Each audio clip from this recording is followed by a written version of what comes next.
Hello, everyone. This is Mr. Laubach. I hope you're having a great day. This is going to be a quick podcast type of video on the significance and the motivations of the founding of Jamestown in modern day Virginia.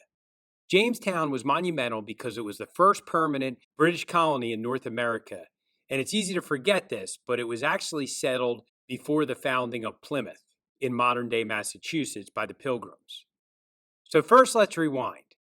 After Christopher Columbus first sailed across the Atlantic Ocean to the North American continent, other European powers attempted to capitalize on all of the resources and riches that were supposedly in the New World.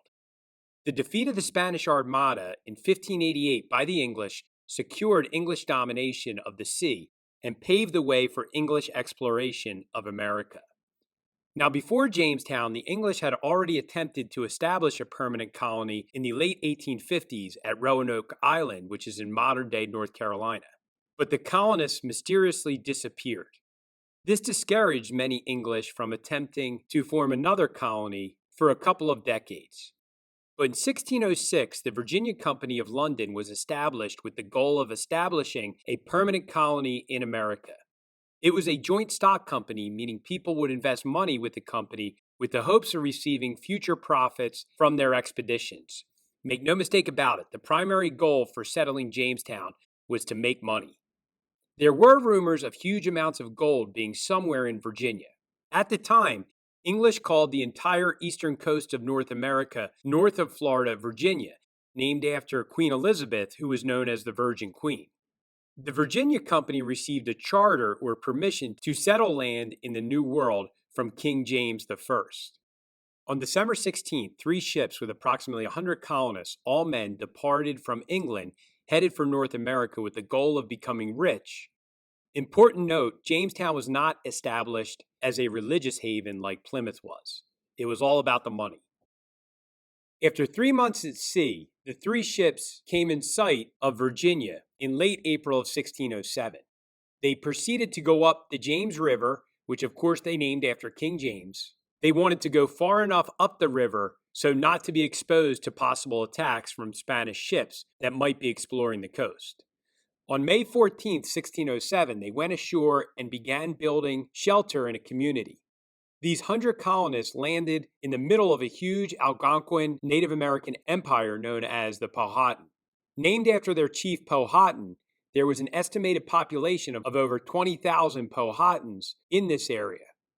And the colonists were completely unprepared what would face them in this new world.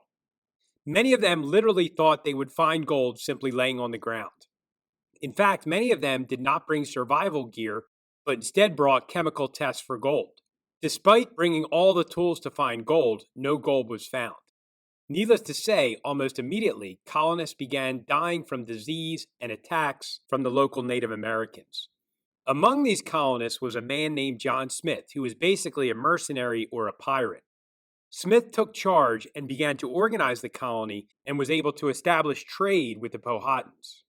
This trade was crucial because it virtually was their only source of food for the ill-prepared colonists. After Smith took over, many of the colonists continued to survive, and they were able to maintain a relative peace with the Powhatan. But in 1609, John Smith returned to England because he was injured. The relationship between the Powhatan and the people of Jamestown quickly broke down. Native Americans cut off trade and began attacking those who ventured outside of the fort. The winter of 1609 became known as the starving time, as the colonists were down to virtually nothing needed to live and had to resort to eating rats, dogs, cats, and leather. And there's records of them even resorting to cannibalism, which is eating other people. Pretty gross. Estimates are that there were close to 500 colonists before the starving time, and only 60 remained in the spring of 1610. Right as the colonists were ready to abandon the colony, another ship arrived with 150 colonists aboard, one of which was a man named John Rolfe, who carried an important cargo with him. Rolfe carried tobacco seeds. The climate and the soil in the Chesapeake region was ideal for growing this crop. Although not edible, tobacco was extremely popular back in England, and virtually everyone was addicted to it and smoking it. The colony now found a true wealth in tobacco, and that would be the cash crop of not only Jamestown, but the region for many years to come. Within 10 years, every farmer in Jamestown was growing tobacco. The group that came in 1610 also brought Lord Delaware. He began leading military raids against the Powhatan and expanding the colony. In 1614, John Rolfe married Pocahontas, the daughter of Chief Powhatan. The marriage brought a period of peace, and the colony continued to expand and flourish. Now, 1619 in the colony was a very important year. In 1619, the House of Burgesses, which was a legislative body, was established with the first representative body in America, made up of Virginia landowners only. Also in 1619 was the year that the first African slaves appeared in the British colonies when they arrived to Jamestown on a Portuguese ship. Again, the introduction of self-government and slavery to the Americas was very symbolic and foreshadowing what would be points of tension in the region for years to come. So hopefully you have a better understanding of the reasons and the impact of the settling of Jamestown.